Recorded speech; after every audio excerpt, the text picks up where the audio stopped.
So this is probably first of a little mini series of making homemade inks and colors for yourself at home uh, that you can do with your children, or if you just want to spice up your art practice, get into creating, and it's really low budget. So I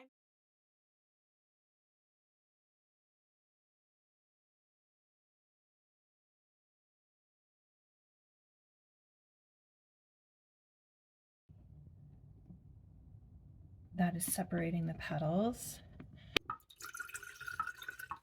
I've got more than enough rose petal ink here. Using these brushes that I got as a Christmas gift, and they're really soft and supple, and I believe these are called Hake brushes, normally used for ink or calligraphy.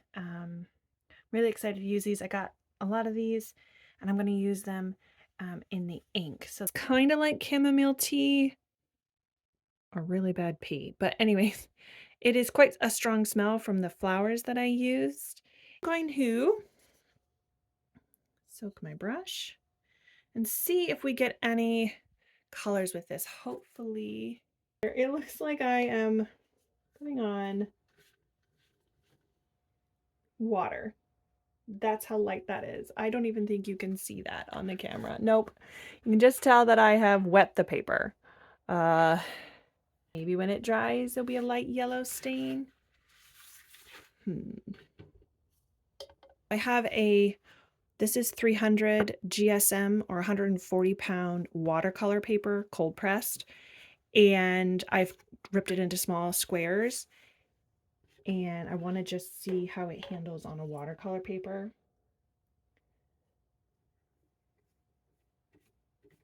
It is so clear.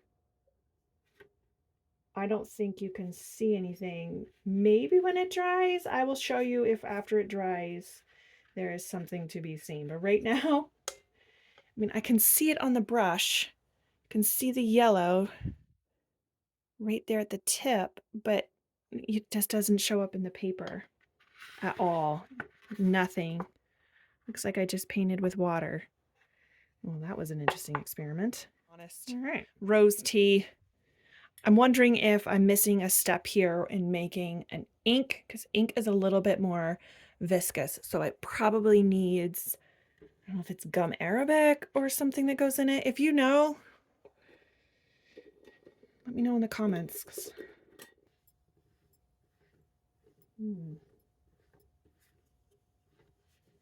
Yep. I don't know. See, you can barely see that here. It did make a color. So here it is heavily applied to that watercolor paper. And I have to just wait for it to dry. You can kind of see it pooling there. It is very, very light. I might have to...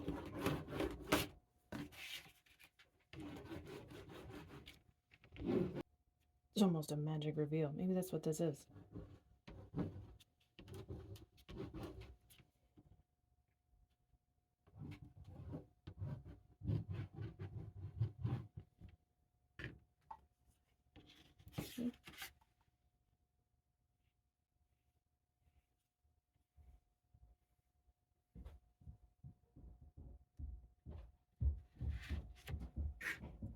This is, it dries fairly quickly. So these ones are dried already. And the color is so subtle on the first pass round. I wanted to see if as I added more colors, you know, in areas here, it got a little bit darker. That's my hypothesis. I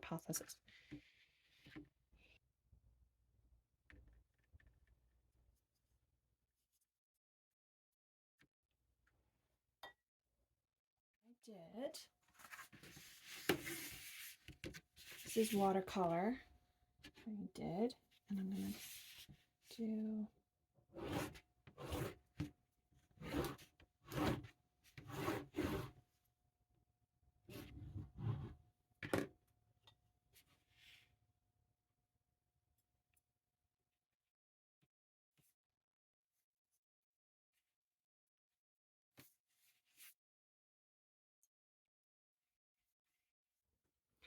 Okay, so follow up. I don't think I've exactly made ink because it is very, very liquid, and either I need to boil it further down to reduce it, or I need to add I think it might be gum arabic or something else into it so that the ink is a little bit more viscous and not so much like just water that's colored. The recipe that I used didn't tell me to do that, so I'm going to be looking at some other recipes and seeing in the future if there's something else that I can add to it.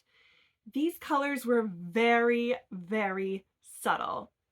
So subtle it was hard to even see them in the video, and I wasn't sure if I was even going to show you some of that. I'm going to call it ginger ale, but the mum water, couldn't even see it after it dried, never even showed up. So that was interesting. Altogether, color I can see on a piece of white paper, can't see it. The rose water ink showed up better, and I did do a couple of different passes on it, so each pass makes the paper a little bit darker. It is a very soft, muted, not even pastel, it's just an earthy color, even though this is so dark and so rich. I am so used to seeing really vibrant colors because I am using acrylic paint and I love painting in vibrant colors. So this was a little bit different for me to kind of get used to, but I did enjoy adding in the crayon effect where you're almost making, invisible messages. So this is a great activity for invisible messages with your kiddos, and maybe a fun little project that you can do on your own. And if you have any ideas for other inks, leave them in the comments, or if you've done this before, leave them in the comments. And I'm Brittany Patterson. I'm a New Hampshire-based artist, and I create artwork that captures the soulful essence of music, and I make that available for you. You can check me out on my website, link below. Thank you for watching. I hope you're enjoying these videos of my process and how I play and how I create. I will see you in my next video.